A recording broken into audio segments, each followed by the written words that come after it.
to Homebrew Wild and Cheap. So, it is the evening and, yeah, pulled out the bottle of gin. Gin. The love of gin. So no, I pulled out the gin that we did a couple of months ago. Now, I have racked it off once, off camera, thanks to my lovely new camera being a big pile of, you get the idea. So, we're going to pick up where we left off. I transferred it into another demijohn. That is pretty much it, and I tested it with a hydrometer. You have to take my word for it, but I have no reason to lie. So it is 15%. I even marked it on there, not the 17.5% we were hoping. Now, I can try and restart it again, but it's, you know, it's just 15% is still really, really good. Still not bad. I mean, I could have just used normal yeast, but temperatures. That is, you see, this is the reason why temperatures are very critical for your yeast. So it was a bit colder this year. That's what happens. Anyway, so we're back, and as you can tell, this gin is looking not like gin. It is not clear. It tastes like gin. I've got myself a tiny little dribble. There was more, but I've done a couple of takes on this, and so I will try it for the camera. It smells like gin. It's pretty, pardon me, it's pretty gin-like, mainly because junipers are the basis of all good gin. So let's give this a taste. So yeah, it tastes like gin. I mean, it doesn't have that spirit afterkick that you get, but you can tell that this is alcoholic. It is getting to that warming stage. It is slightly warming. Now, I'm not a great fan of gin on its own. I will be honest, gin on its own, not so great. So I've got myself Bavaria Dutch beer. Lovely. Oh, it's a good beer. I think so. And it's 5%. That's what we need to know about that. So, we're now going to turn this into something that people aren't going to recognize is homemade. Now, what we're going to do with this is we're going to turn it into sloe gin. Oh yeah, sloe gin. So I will, I had to go and buy the sloe berries, or the sloe, whatever. I had to go and buy the sloes from eBay. It's one of the few places I could get it for a reasonable price. So, yeah, I was going to go out and get some, but they hacked all the bushes that I'd normally collect my sloes from. So that's a bit lame. So this year, hopefully, I should be able to get some sloes and stick them in my freezer. Awesome. So, to prepare the sloes, the lovely dried ones. These are 500 grams of dried ones, just so you know. Because they have been dried and they have been stored, smells very rich and tannin. So, first, we stick them all. Oop, this isn't all, I've still got 3 left. We'll stick them all in some type of colander. Now, usually I would boil this over the sink in a colander, but this pan fits perfectly, so I can do it in front of the camera. I'm going to take my lovely kettle, which I've boiled, and I'm just going to rinse these over the top. As you do. Not much in the way of hydrating. Now, the reason that I've boiled these is to get rid of all this rubbish, which I'll show you in a picture, because I've taken a picture and inserted it now. Anyway, so we're back. So, now we've rinsed these and they are looking pretty good. We've got the very simple task. Now, normally you're adding sugar when you do this, but we're not going to do that. We're going to do sugar at the end. So I'm going to take my 500 grams of sloes and just, ooh, they're a little warm. I'm just going to dump them in.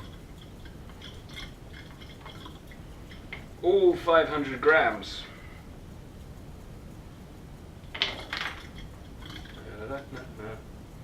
And those ones too. Like I said, I've cleaned the sides just in case, because I know how messy I am. And we made this in a 4.5 litre demijohn, and this is a 5 litre water container, so there should hopefully be pretty much enough room.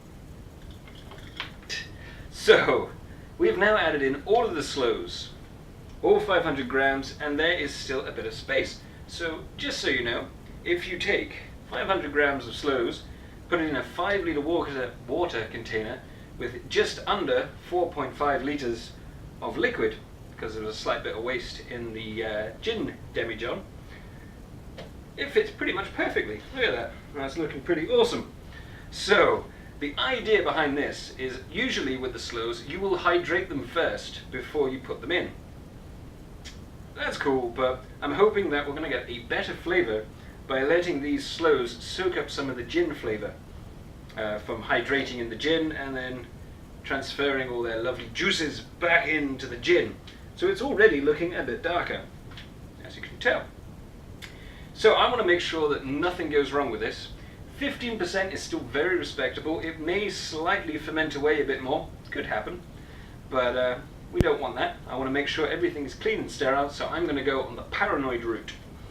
Now the paranoid route is I'm going to use a stabilizer, because I don't want it to ferment and I want to basically kill anything that's in there apart from the alcohol. So we'll use stabilizer, which is 2 parts, not a Camden tablet. Camden tablets you use for fruits and stuff before.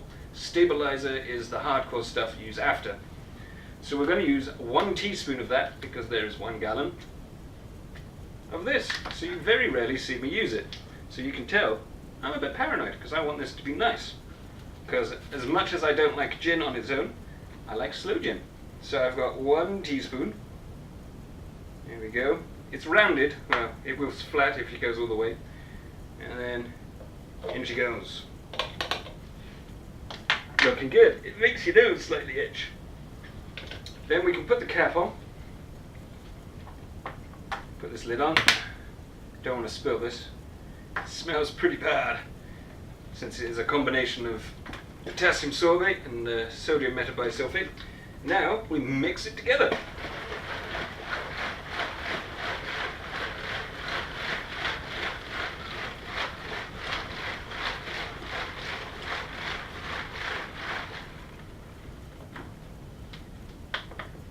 So degassing. There we go. So as you've noticed, I haven't added any sugar in. Now this is because when you're making sloe gin or anything that you're going to add sugar into, it's best to work off the flavours that you get once everything is completed, instead of just roughly putting it in. I've had sloe gin that's been so sweet, it is, yeah, it's undrinkable because it's just so sweet. But that's just my say. I mean, if you want to add sugar in before, go for it. So, sloe gin. Basically, every week or so, I'm going to go through and mix this up. Give it a good shake. You don't need to see me do that, mainly because it's going to be, yeah, it takes a couple of seconds just to give it a shake, and then that's done. And we have to come back in about 2 months' time. 2 months! And hopefully this will be a lovely purpley colour and looking all sexy like. So yeah, I will catch you for part 3 of this, where we're going to be adding the sugar and then giving it a taste as a finished product. So I hope you enjoyed the video, guys. There is a new option that you can do on YouTube, which is to press the little alarm button down below if you want to, again, email. Or you can just see me on here, so, you know, your choice. So I'm going to drink some beer and going to look at this longingly, waiting for 2 months when I can try some homemade sloe gin from scratch. So take care, guys. Catch you later.